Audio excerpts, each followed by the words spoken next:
नमस्कार, मार्केट से पंचनामा में आप सभी का स्वागत है और एक और शानदार दिन, जबकि भारतीय बाजारों में जोरदार तेजी का रुख देखने को मिला। अंतर्राष्ट्रीय बाजारों के अच्छे संकेत और उन अच्छे संकेतों के दम पर मार्केट्स में एक स्ट्रांग मूव देखने को मिला। करीब करीब 700 अंकों की तेजी आज बनी मार्केट्स में, और ना केवल ये सेलेक्टिव स्टॉक्स में रही बल्कि एक ब्रॉडर बेस्ड बाइंग देखने को मिली है। खास तौर से वो सेक्टर जो कि अब तक परफॉर्म नहीं कर रहे थे वहां पर खरीदारी थी, और उसके अलावा उन शेयरों में भी बाइंग देखने को मिली जहां पे अच्छे नंबर्स का इम्पैक्ट बनता हुआ दिखाई पड़ा। तो एक बेहतर मार्केट्स में एक across the board kind of buying देखने को मिली। अलग अलग स्टॉक्स को देखिए जहां पे नंबर्स का इम्पैक्ट था, उसमें एसआरएफ था, सन फार्मा रहा, एसबीआई था जहां पे नंबर्स की वजह से एक अच्छी खरीदारी देखने को मिली, या फिर कुछ हद तक जो एक बाइंग थी वो पीडीलाइट जैसे स्टॉक्स के अंदर भी आते हुए दिखाई पड़ी। रिजल्ट्स का इम्पैक्ट वहां था, यूनाइटेड स्पिरिट्स में बाइंग थी। तो ओवरऑल कुछ ऐसे स्टॉक रहे जहां पर एक स्ट्रांग मूव आज के सत्र में आता हुआ दिखाई पड़ा। चलिए, इसके अलावा अब कुछ दर्शकों से भी बातचीत कर लेते हैं, कुछ सवाल जवाब का सिलसिला भी शुरू कर लेते हैं। सबसे पहला सवाल आज के लिए देखने को मिला वो है आईटीसी को लेकर। एक सवाल आया है, आईटीसी के इसमें सबसे इम्पॉर्टेंट पार्ट है इनके नंबर्स जो कि आने वाले हैं, तिमाही के नंबर्स जो कि कल आएंगे, और मार्केट में अनुमान है कि कंपनी के एफएमसीजी बिजनेस जो है वो बहुत स्ट्रांगली परफॉर्म करके जा सकता है इस क्वार्टर के अंदर।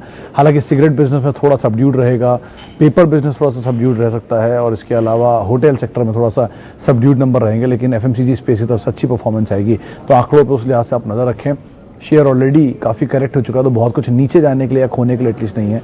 तो आप उस लिहाज से अपनी पोजीशंस को देखिए, हैं तो बने रहें, और अगर आप नया लेना चाहते हैं तो एटलीस्ट नंबर्स के लिहाज से आप ले भी सकते हैं। इसके अलावा कुछ और सवाल लेते हैं। एक सवाल है अरविंद अग्रवाल साहब का। इनका सवाल है कि आप दो दिग्गज कंपनियों के बारे में बात करिए, रिलायंस और टीसीएस। बाजार तेज है लेकिन ये अपने हाई से नीचे हैं, तो इनके बारे में क्यों नहीं बात होनी चाहिए? अग्रवाल साहब, अगर आपने रिसेंटली सारे मार्केट को देखा हो तो रिलायंस 985 रुपये था शायद, और वहाँ से चलता हुआ शेयर पहुँचा 2360 रुपये। वहाँ से थोड़ा सा करेक्ट हुआ, करीब 20% करेक्शन के बाद आ गया आज 1900 रुपये, 1950 1960 जो भी लेवल है। लेकिन ये देश की नंबर 1 कंपनी अभी भी है, कोई दो राय नहीं है इसमें। दूसरा नाम है टीसीएस, यहाँ पर भी ये 1500 रुपये के आसपास गया था शायद, और वहाँ से चल के गया ये अपने हाइज के आसपास। 3000 रुपये बायबैक है, ऑब्वियस सी बात है, तो आपको दाम 3000 रुपये ही मिल रहा है आज की डेट में। अगर आप शेयर टेंडर करना चाहते हो, प्रमोटर खुद ले रहा है 3000 रुपये पे। दोनों दिग्गज कंपनियां हैं, इन दोनों में कोई दिक्कत नहीं है फंडामेंटल को लेके। दोनों स्ट्रॉन्ग पिलर हैं इंडियन इकोनॉमी के, और ऑब्वियस सी बात है बड़े बड़े सारे फंड इन्वेस्टर सब बड़े निवेशक इस कंपनी के अंदर निवेशित हैं। अब आप निवेश करना चाहें या ना करना चाहें, आपको लगे कि 20% करेक्शन शेयर को अंडर परफॉर्मर बनाया था, तो नहीं। निफ्टी के अभी भी मार्च से लेके जो आउट परफॉर्मर आ रहा है उसमें इन कंपनियों का नाम शुमार है, तो आप उस लिहाज से देख सकते हैं इन कंपनीज को। बाकी आपकी खुद की कॉल है। चलिए आगे बढ़ते हैं, और एक सवाल लेते हैं सिप्ला पर। सिप्ला के नंबर आने वाले हैं आरती जी, 765 अभी खरीदारी है। सिप्ला के नंबर्स हैं और नंबर्स अच्छे आने का अनुमान है मार्केट में। जो ब्रोकरेज हाउसेस की रिपोर्ट्स हैं वो भी काफ़ी पॉजिटिव हैं नंबर्स को लेकर, कि बहुत स्ट्रांग नंबर कंपनी पोस्ट कर सकती है, स्पेशली यूएस बिजनेस की तरफ से। और हर्ड ऑन द स्ट्रीट भी है कि नंबर इनके बहुत अच्छे होंगे। नंबर के बाद एक नी जर्क रिएक्शन शायद दिखा भी दे स्टॉक, क्योंकि ऑलरेडी बहुत बड़ी तेज़ी इसमें है। नंबर से पहले हो सकता है एक अच्छे नंबर के बाद गैप अप हो और उसके बाद प्रॉफिट टेकिंग है, तो आप इस रीसेंट पैनिक से घबराएं ना, अगर लॉन्ग टर्म का नजरिया है तो। और अगर शॉर्ट टर्म है तो जाहिर सी बात अच्छे नंबर है, उसके हिसाब से आप अपनी पोजीशन को देख सकते हैं। इसके अलावा एक सवाल केयर रेटिंग पर है, 50 शेयर 399 के दाम पर। कदम साहब बिल्कुल सही दाम पे खरीदारी, रादर कल का 20%, आज का 15-16% तो मैंने देखा था, शायद सर्किट भी लग गया हो, पता नहीं। लेकिन हाँ, मार्केट में ये बज़ था कि इनके नंबर्स अच्छे हैं और नंबर्स के ऊपर ये दूसरा सर्किट भी आज लगा सकता है, पता नहीं लगा कि नहीं। लेकिन अच्छे रिटर्न्स आपको अभी आ रहे हैं। 430 का दाम शायद है बाजार में, या 415-17 का दाम है, तो आप उस गेन को लेकर निकल सकते हैं एटलीस्ट पार्शली। अगर आप पूरा नहीं निकलना चाहते तो पार्शली लेकर निकल सकते हैं, ये आपके लिए ज़्यादा बेहतर रणनीति हो सकती है। इसके अलावा एक सवाल लेते हैं। एसबीआई की कॉल ले रखी है 205 रुपये की, 10 रुपये 30 पैसे के दाम पे, and sold SBI call as well, 4 lot. आपने एक कॉल लॉट की है, लॉन्ग की है निर्भय जी, और 4 कॉल बेची हैं। नियर टर्म टारगेट 220 एसबीआई के सुन रहा हूँ मैं। अगर वो टारगेट्स आते हैं तो आप तब तक, जब तक वो लेवल अगर आते हैं, तो आपकी शायद कॉल के जो प्रीमियम्स हैं, या जो वो पुट के जो प्रीमियम है वो वाइप आउट होते हुए दिखाई पड़ सकते हैं, कॉल के प्रीमियम बढ़ जाएंगे। तो अब ठीक है, आपने जो रणनीति बनाई है सही है, लेकिन खेल ये है कि पहले क्या आता है। अगर पहले आपका कॉल के टारगेट्स अचीव होते हैं तो एक कॉल से आप उतना प्रीमियम नहीं गेन कर पाएंगे जितना 4 लॉट के प्रीमियम को वाइप आउट होता हुआ देखेंगे। ये 15 तारीख तक 17 तारीख तक अगर हो जाता है तो बीच में कहीं नीचे मिलता है, प्रीमियम मिलता है, तो थोड़ी पोजीशन हल्की कर लीजिए, एटलीस्ट 4 में से 2 पुट कम कर लीजिए और 2 पुट रखिएगा। तो ऐसी रणनीति रखिए, लेकिन आपको जो भी करना है दिवाली से 2 या 3 दिन बाद तक के लिए करना है, उसके बाद धीरे धीरे टाइम वैल्यू खत्म होने लग जाएगी, तो आप उसको ध्यान रख सकते हैं। अच्छा, आगे बढ़ते हैं। एक सवाल है लुपिन को लेकर, 955 रुपये के दाम पे आरती जी, पूरा फार्मास्यूटिकल स्पेस में हमने इन्वेस्टमेंट कर रखा है। खैर, लुपिन के नंबर अच्छे थे मार्केट में, जो एक बस था उससे तो बैटरी साइड पे दिखाई पड़े, लेकिन ऑलरेडी इसको नहीं, इनफैक्ट लुपिन में तो आज एक खबर आई थी कि इनके डेटा सेंटर में कुछ हैक की खबर थी, पहले रेड्डीज में आई थी और अब लुपिन में आते हुए दिखाई पड़ रही है। तो मार्केट में थोड़ा सेंटिमेंट इसको लेकर नेगेटिव ज़रूर बना है, लेकिन अदरवाइज कंपनी बुरी नहीं है। अगर आप मीडियम टू लॉन्ग टर्म का टाइम फ्रेम रख सकते हैं तो आप ज़रूर बने रह सकते हैं स्टॉक के अंदर। ग्लोबल स्पिरिट 333,000 शेयर, क्या किए जाएँ? ग्लोबल स्पिरिट राजस्थान वाली जो कंपनी अच्छी, जिनके घूमर के नाम से ब्रांड है, ये राजस्थान की लोकल लिकर मैन्युफैक्चरर है, यानी कि जो देसी शराब है वो बनाती है, और मेजरली इनके बिजनेस पूरा राजस्थान और एमपी के एरियाज़ में एक्सपैंड करता है।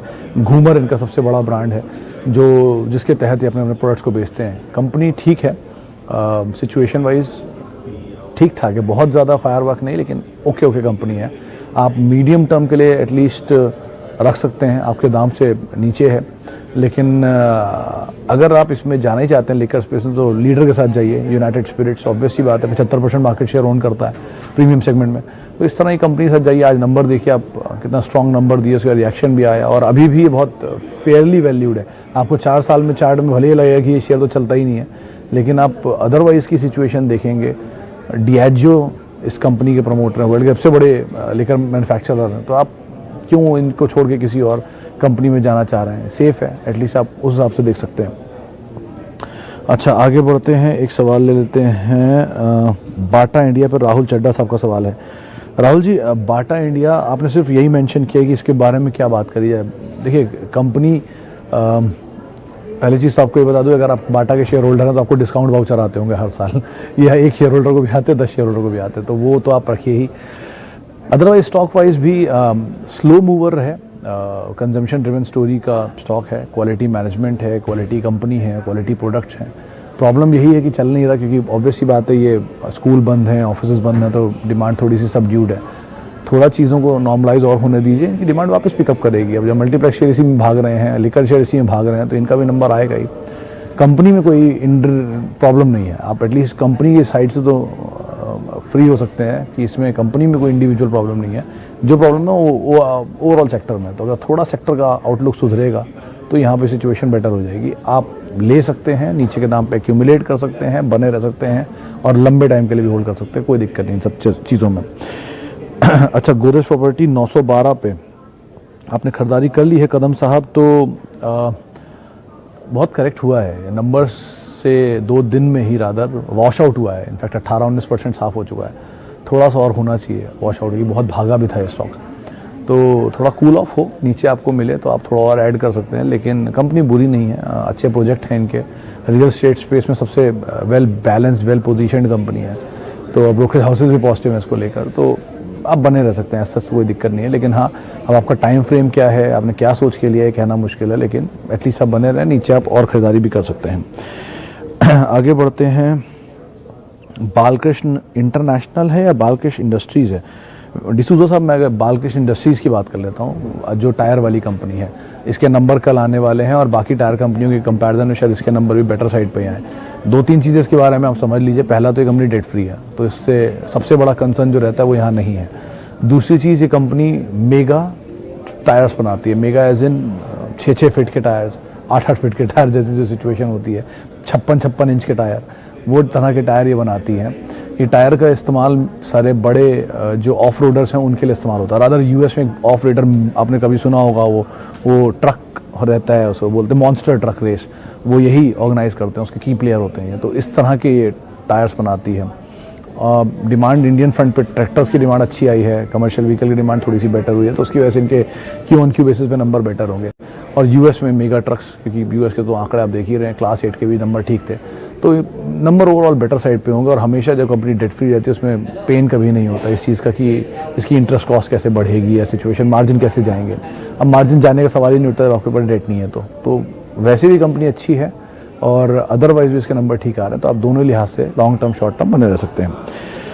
अच्छा, एक सवाल है SBI पे महेंद्र जी का। SBI पे हम थोड़ी पहले बात कर भी रहे थे महेंद्र जी, लेकिन वो कॉल पुट का हिसाब किताब था। आपके लिए राय यही कि 220 नियर टर्म में एटलीस्ट जा सकता है, ऐसा माना जा रहा है बाजार में।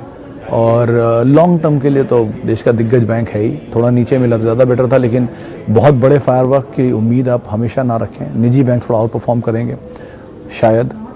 सरकारी बैंकों में एसेट क्वालिटी को लेकर हमेशा सवाल रहता है, तो इसलिए आज से भी आप चीज़ों को देखिए और उसके बाद फैसला लें। नियर टर्म नंबर्स अच्छे हैं, मैनेजमेंट फेरबदल हुआ है, देखते हैं रणनीति कितनी बदलती है। लेकिन हाँ, इस बैंक के साथ एक बहुत इंटरेस्टिंग चीज़ है कि इनकी जो दो बड़ी सब्सिडरीज हैं जैसे SBI लाइफ और SBI कार्ड और एक नॉन लिस्टेड सब्सिडरी है, इन तीनों की वैल्यू को अगर आप जोड़ भी देंगे तो भी इनका जो कोर बिजनेस है वो बहुत ज़्यादा वैल्यू नहीं किया गया है।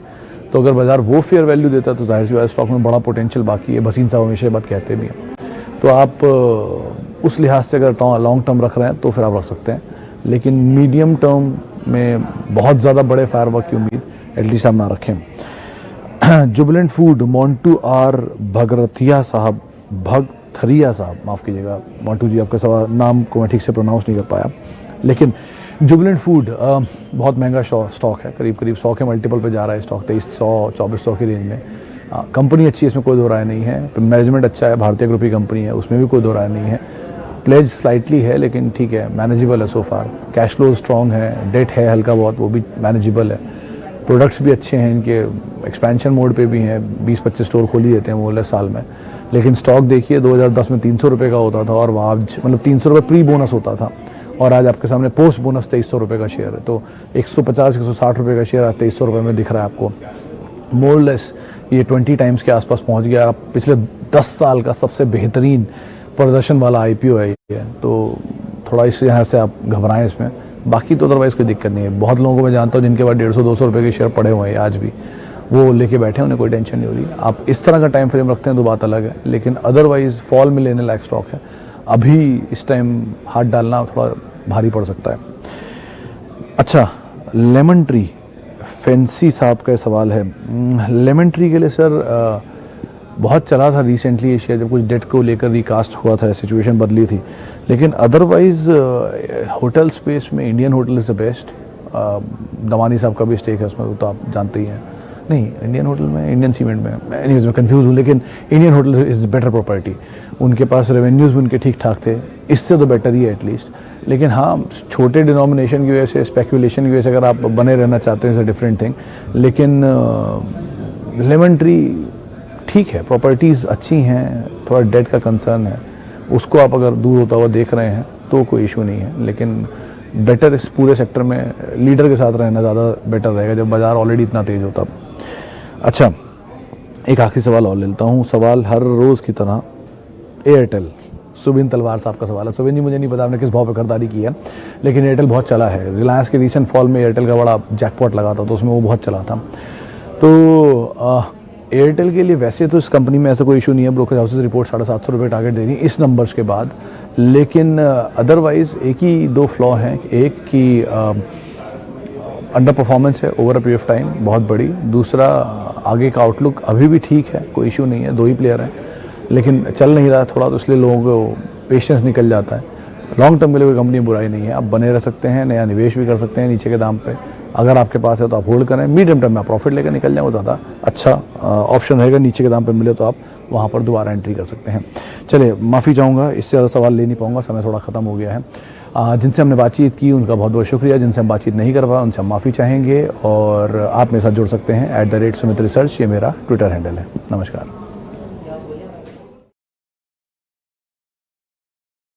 फ्रेंड्स, मिलते हैं अगले वीडियो के अंदर, जब तक के लिए गुड बाय।